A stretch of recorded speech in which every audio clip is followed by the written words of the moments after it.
Muy buenas tardes, muy buenas noches o muy buenos días, en función del momento en el que nos estés viendo o que nos esté viendo.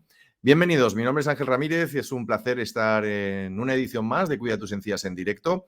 Este espacio promovido por la Fundación de la Sociedad Española de Periodoncia, un espacio que busca generar promoción de la salud, que busca poner en valor el conocimiento de los profesionales que trabajan en el entorno de SEPA, para que ustedes, para que vosotros, para que vosotras conozcáis todas las relaciones que existen, que pueden empezar en nuestra boca y que se pueden distribuir al resto de nuestro cuerpo, porque, como decimos muchas veces, la salud, nuestra salud empieza siempre por la boca. Hoy hablaremos de la apnea del sueño y de cómo está relacionada también con ciertas partes de nuestra salud que empiezan en ese punto de la boca, ¿no?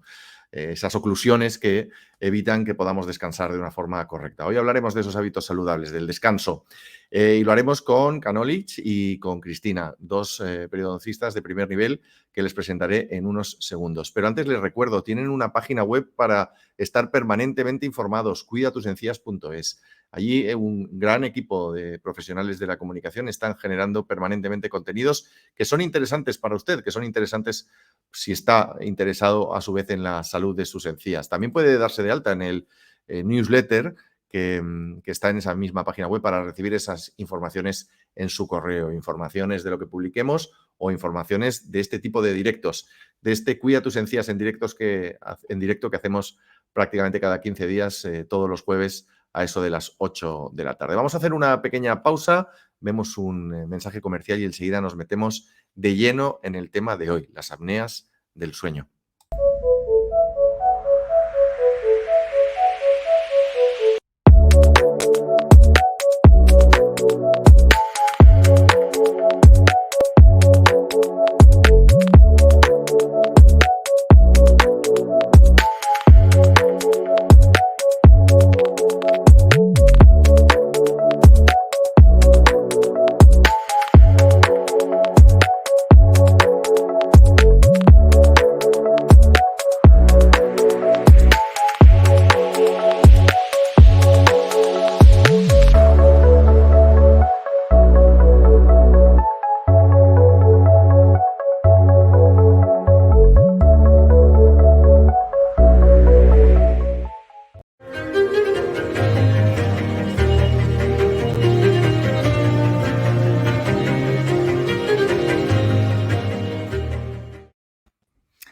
Doctoras Kanolich Bahamonde, muy buenas tardes y bienvenida a Cuida tus encías en directo. Muy buenas, Ángel. Muchísimas gracias por la invitación. Es un placer siempre colaborar con vosotros. Gracias a ti por aceptarla de tan buen agrado y bienvenida. Lo mismo a la doctora Cristina Vallés. Cristina, muy buenas tardes, bienvenida. Buenas tardes. Lo mismo, muchísimas gracias por la invitación. Es un enorme placer estar con vosotros y ayudar en lo que se pueda. Seguro que nos ayudan mucho en el día de hoy.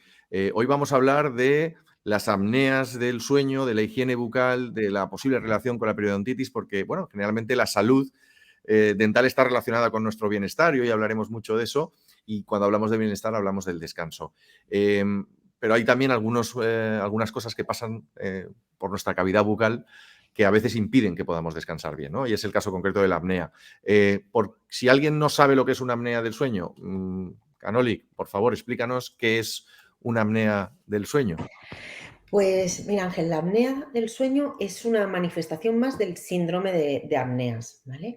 Y se trata de una limitación del aire del paso a nuestros pulmones, que viene dado que cuando las vías aéreas superiores se cierran de forma intermitente y repetitiva durante la noche, pues producen esta limitación del aire.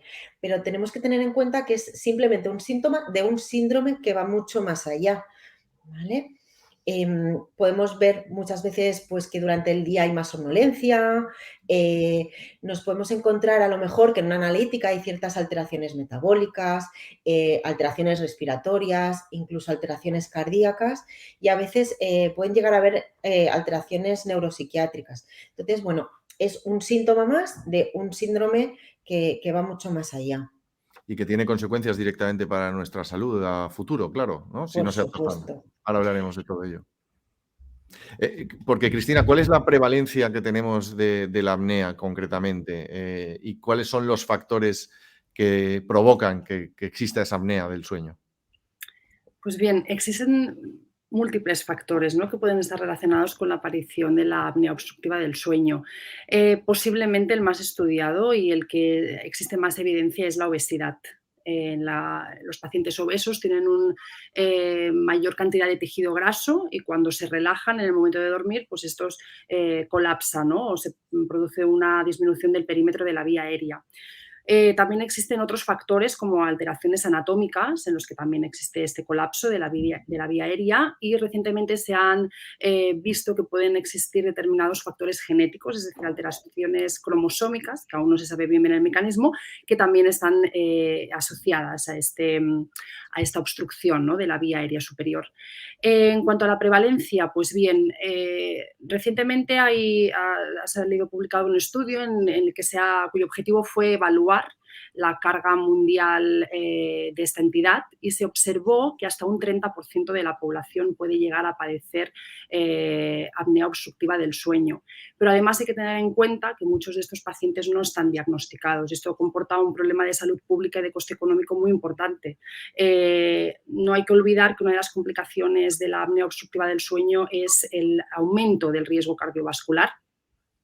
Y no solo esto, sino que también aumenta la tasa, ¿no?, de accidentes laborales y de tráfico, que es un tema que no es menospreciable y es importante.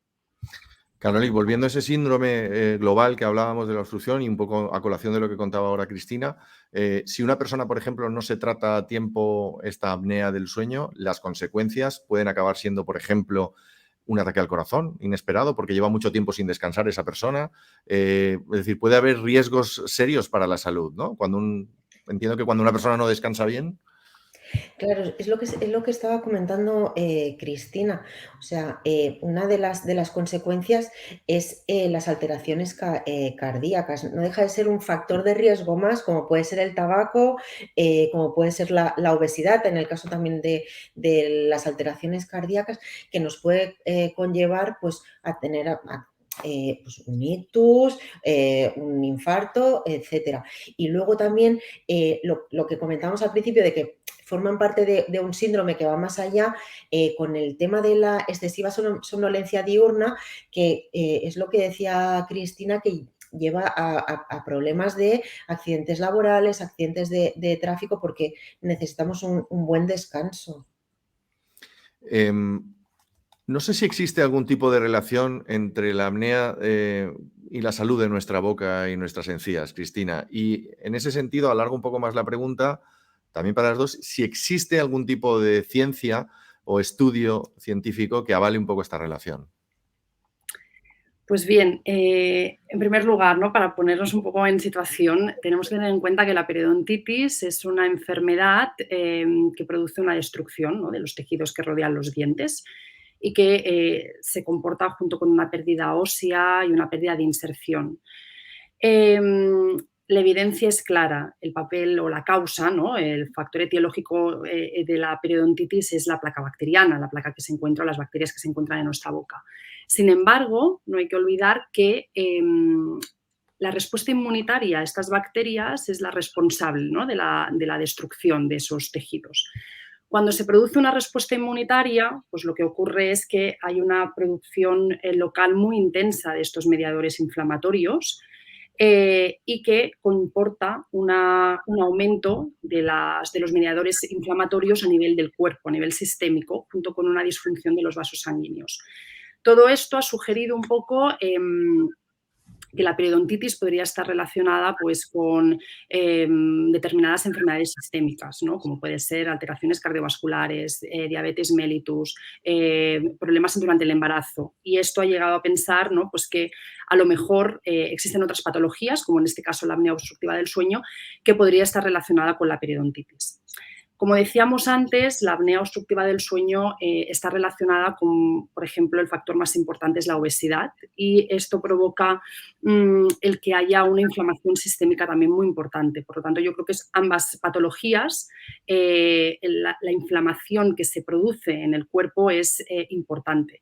De hecho, se ha observado en muchos estudios que existe un una prevalencia aumentada de periodontitis en pacientes con apnea obstructiva del sueño, y esto es importante tenerlo en cuenta.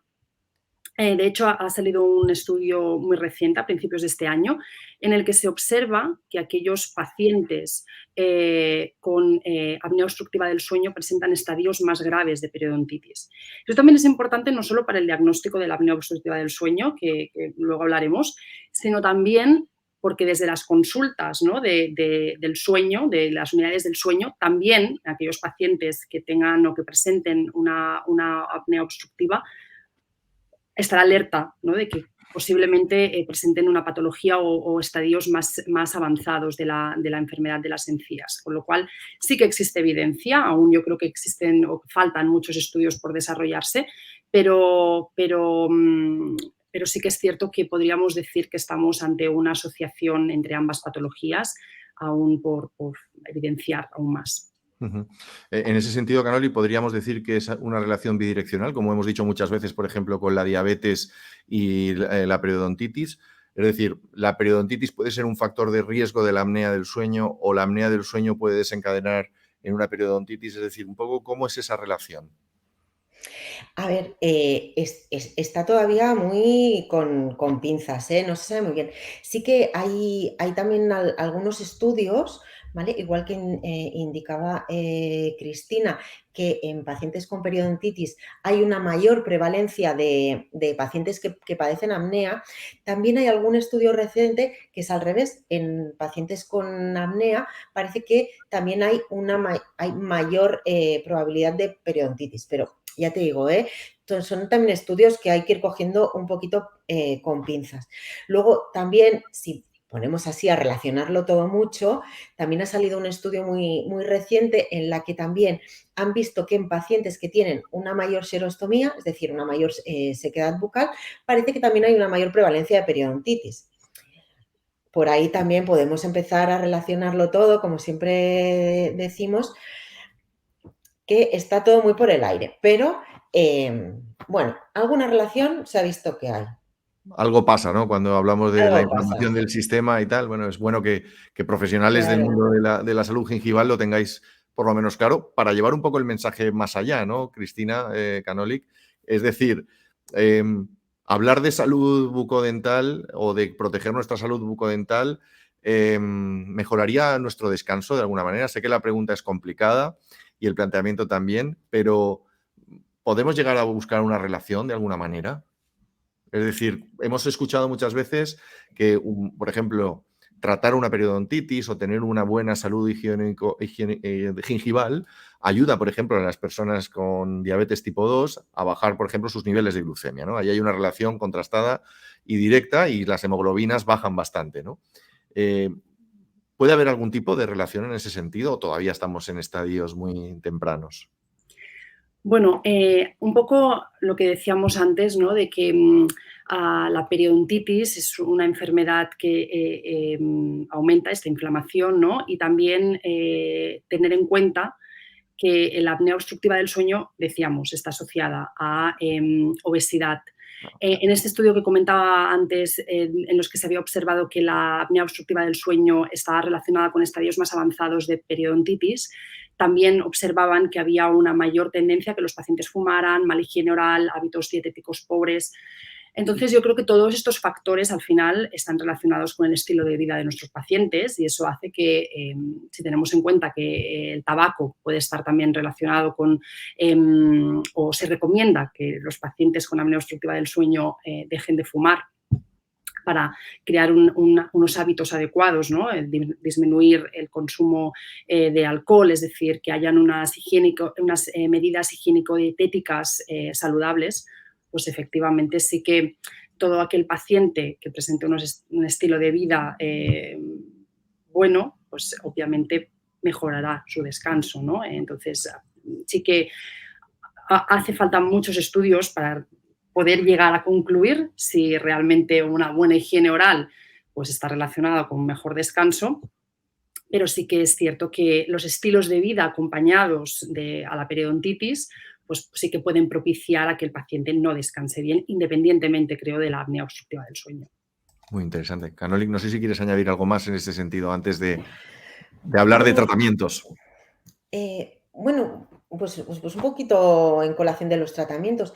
Yo al final siempre le digo a mis pacientes que no tenemos una boca, o sea, esta boca está dentro de todo de nuestro cuerpo y al final todo está relacionado.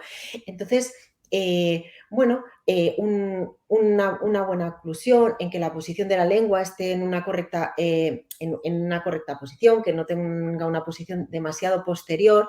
Esto también puede ayudar a prevenir estas apneas y bueno, muchas veces por lo típico, que preguntas, los ronquidos, ¿no?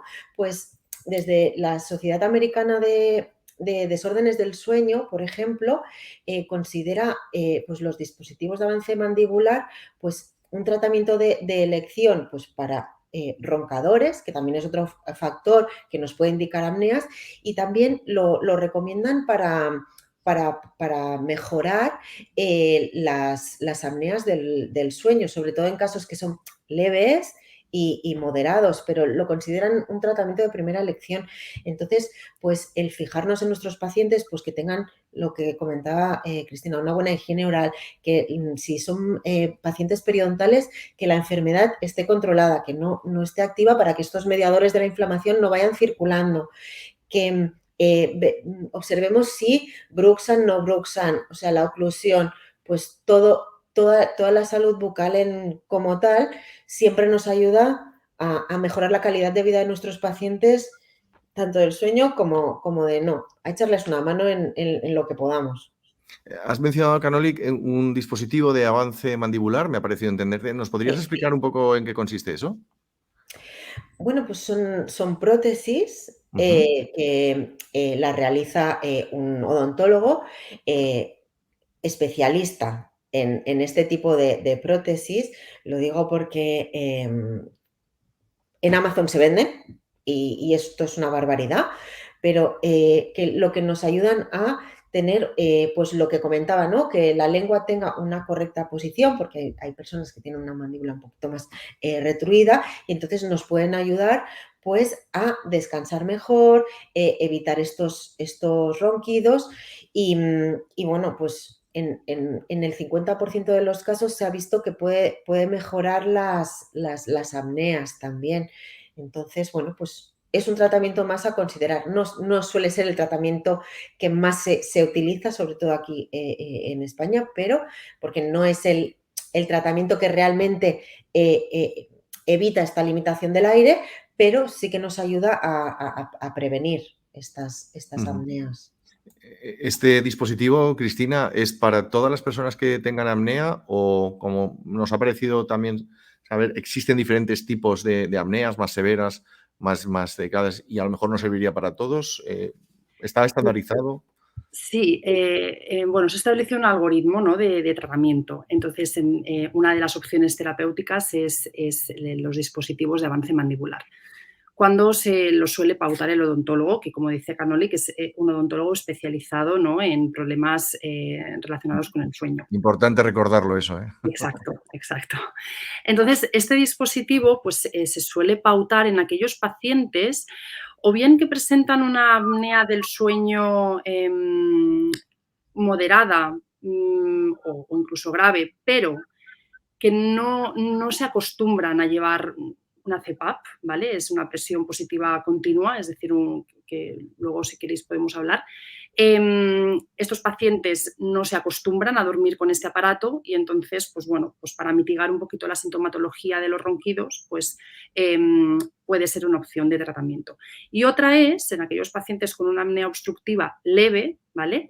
En los que no está indicado una CPAP, pero que son pacientes que realmente les cuesta mucho dormir, que tienen somnolencia, que los ronquidos les molesta, es decir, con una ligera sintomatología y esto puede paliar. Obviamente, como decía Canolic, son en dispositivos que se dan en pacientes con una retrognatia, es decir, que tienen la mandíbula hacia atrás. Entonces, lo que hace es una valoración en el odontólogo especializado y si cumple con los criterios de inclusión, pues entonces se planifica y el seguimiento del tratamiento, en este caso, también lo realiza el odontólogo. Y lo que se hace es, se tiene en cuenta cuánto se quiere avanzar la mandíbula y a partir de ahí pues se realiza el seguimiento de estos pacientes, siempre intentando realizarlo junto con el especialista de la unidad del sueño. Esto es importante. Sí que es cierto que los odontólogos que se han especializado en esto también pueden realizar poligrafías, pero bueno, yo creo que es mejor que haya una sinergia, ¿no?, entre ambos especialistas para el seguimiento de la patología y para el seguimiento pues, del dispositivo. Y esto yo creo que es importante tenerlo en cuenta, es decir, que haya esta combinación, esta simbiosis entre ambos especialistas. Una de las complicaciones, de más frecuentes, ¿no?, de estos dispositivos que a veces los pacientes se quejan a los especialistas de las consultas del sueño son los problemas de la articulación temporomandibular. Porque, claro, al avanzar la mandíbula, pues a veces les cuesta un poquito. Pero aparte de eso, pues es una opción de tratamiento que es viable. ¿Y cómo la mantenemos? ¿Cómo se mantienen? Entiendo que como células, ¿no?, tendrán que tener un poco los mismos cuidados que aquellas, por ejemplo, que nos evitan el bruxismo o Canolic. ¿Cómo se mantiene un dispositivo de estas características? Bueno, sí, o sea, con una higiene básica, que es la que siempre explicamos para este tipo de dispositivos, pero sobre todo sí, seguir muy bien las pautas, como decía Cristina, del odontólogo. Al principio seguramente se hace un poquito pesado porque tienen que ser controles bastante continuos precisamente para controlar esta articulación. Hay unas pautas muy, muy concretas de ir controlando que no haya mayores, o sea, que no haya diferencias entre un lado y el otro al pasado el tiempo. O sea, tiene que haber un control bastante exhaustivo.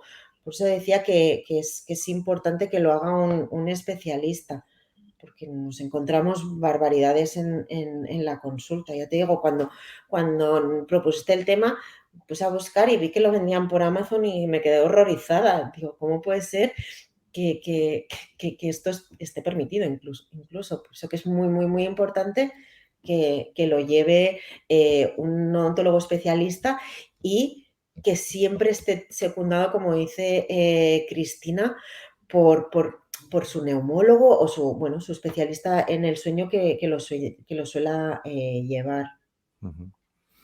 Esto que comentabais ocurre también con los alineadores y la verdad es que uno se lleva las manos a la cabeza, ¿no? ¿Cómo puede ser? Al fin estamos hablando de dispositivos de salud, de médicos, y ahí tenemos que tener entre todos muy claro que tenemos que ser más responsables, ¿no?, con la salud y no comprarlo en cualquier sitio.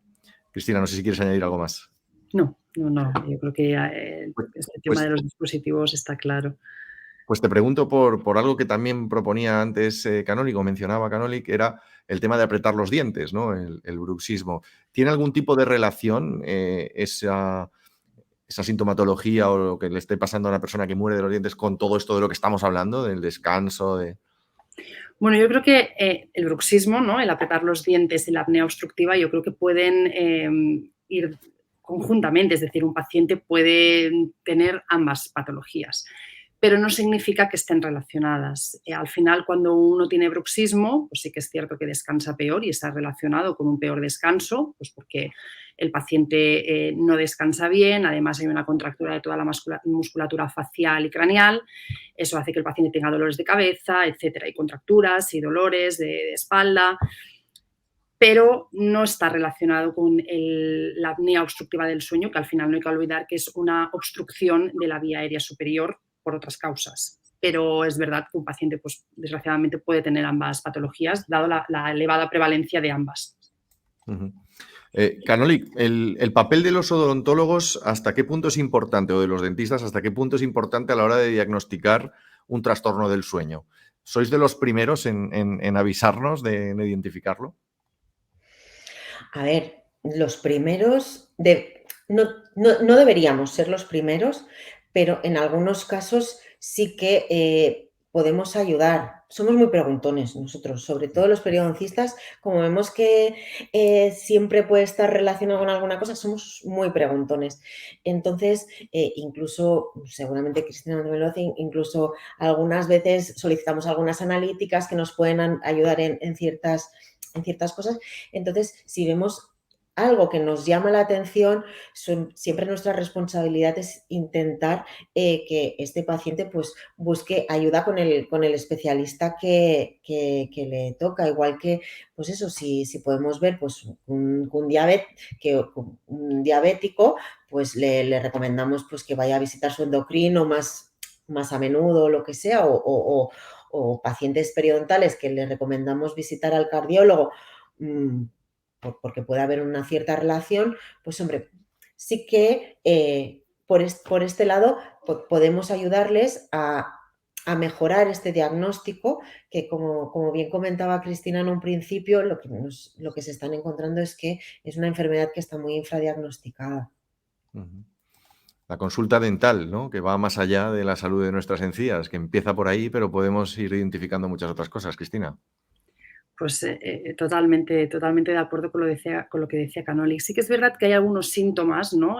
O signos que pueden estar presentes en los pacientes con apnea obstructiva del sueño. Puede ser, como antes decía Canoli, pues sequedad de boca, macroglosias, enrojecimiento del paladar blando y de la úvula.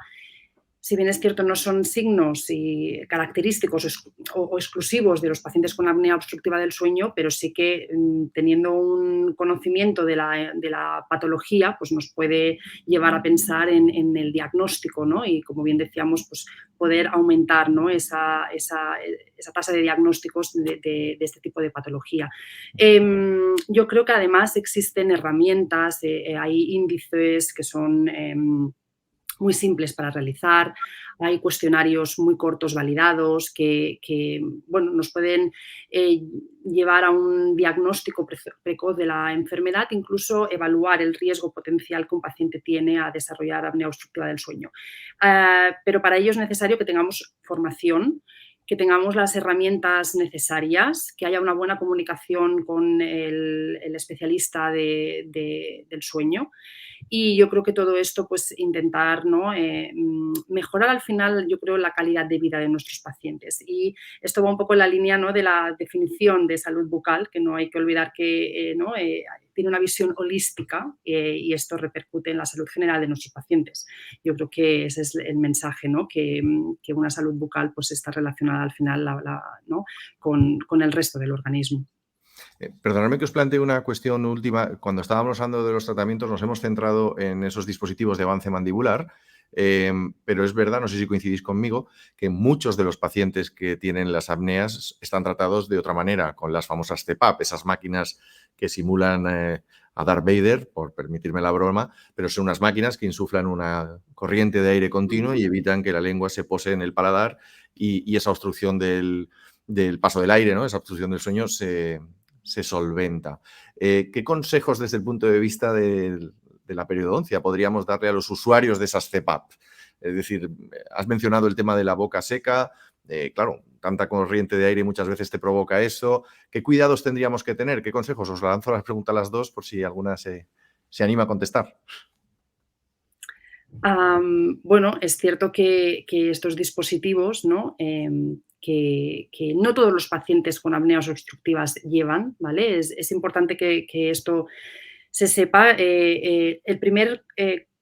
La primera cosa que hay que pautar a los pacientes es hábitos higiénico-dietéticos, ¿vale? Y esto también lo podemos hacer nosotros como odontólogos, es decir, los pacientes con apnea obstructiva del sueño tienen que seguir una serie de medidas que no son muy sencillas. Al final es que el paciente tenga un horario regular del sueño, en un ambiente adecuado, evitar el uso de dispositivos ya cuando el paciente ya está en la cama, evitar consumo de alcohol y de tabaco, realizar ejercicio físico de manera regular, todo hábitos saludables, ¿no?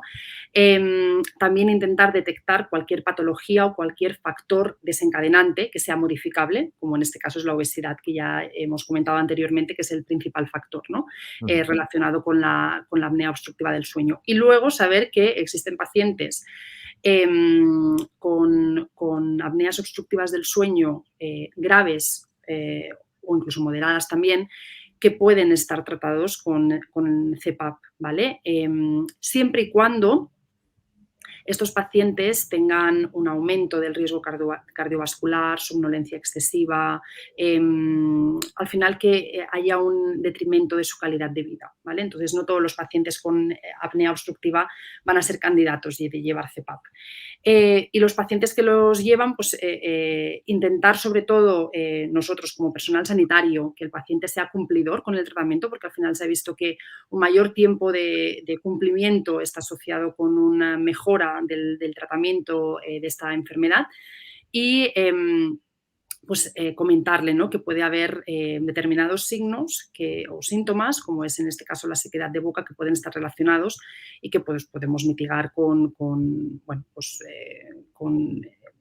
agentes químicos que existen en el mercado, o beber mucha agua, es decir, para intentar mitigarlos. Yo creo que eso es lo que por nuestra parte tenemos que recomendar como odontólogos, ¿no? Carolina, no sé si quieres lanzarnos algún mensaje final con respecto a esta cuestión o en general, ¿no? La verdad es que Cristina la resumió muy bien, pero básicamente tiene que tener los mismos cuidados que todos, ¿vale? Una buena higiene bucal, con el uso de los interdentales, con el uso del cepillo, intentar pues promover eso, una mayor salivación por el tema de la serostomía. Podemos indicarles pues algunos agentes químicos, como comentaba Cristina, pues están ciertas pastas dentífricas, ciertos colutorios que les podemos ayudar en paliar los posibles síntomas que tengan, sus revisiones y poco más. O sea, poco más. Creo que hemos hecho un repaso bastante completo. No sé si nos hemos dejado alguna cosa, doctoras. Yo creo que por mi parte... Sí, por mi parte también. Dejamos también a la audiencia que piense algunas preguntas y si nos mandan esas preguntas las trasladaremos para poder dar cumplida cuenta en la página de Cuida tus Encías. Cristina, ha sido un placer escucharte esta tarde. Muchísimas gracias por tu tiempo. Gracias a vosotros y el placer es mío. Canolic, 3/4 de lo mismo. Un placer conocerte y escucharte esta tarde. Igualmente. Muchas gracias, Ángel, por lo que hacéis y por la herramienta también que nos dais a nosotros para poder indicar a nuestros pacientes dónde pueden encontrar información veraz, que esto es muy necesario en los tiempos que corren. Esta es la clave, esta es la clave. Yo, la gran sabiduría con la que me quedo después de hacer este proyecto de Cuida tus Encías es que en este momento de tanta información y que tanta información tiene que ver con nuestra salud, es un privilegio tener la posibilidad de contar con profesionales de primer nivel para poder generar estos contenidos y que luego los pacientes puedan acudir a fuentes fiables. Como periodista, esto es el ABC. Muchas gracias a las dos. Os mando un beso muy fuerte. Que tengáis buen día. Igualmente, muchas gracias. Hasta luego.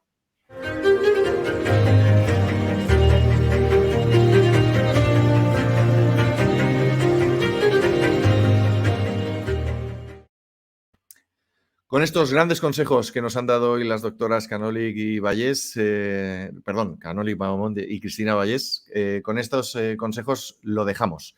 Volveremos la semana que viene para hablar del COVID y de los colutorios CPC. Muchos estudios también en torno al uso de colutorios como medida de prevención para un posible contagio del SARS-CoV-2. Hay mucha bibliografía ya que contaremos y que les contaremos aquí dentro de unos días. Les espero en cuidatusencías.es y les agradezco su confianza. Muy buenas tardes.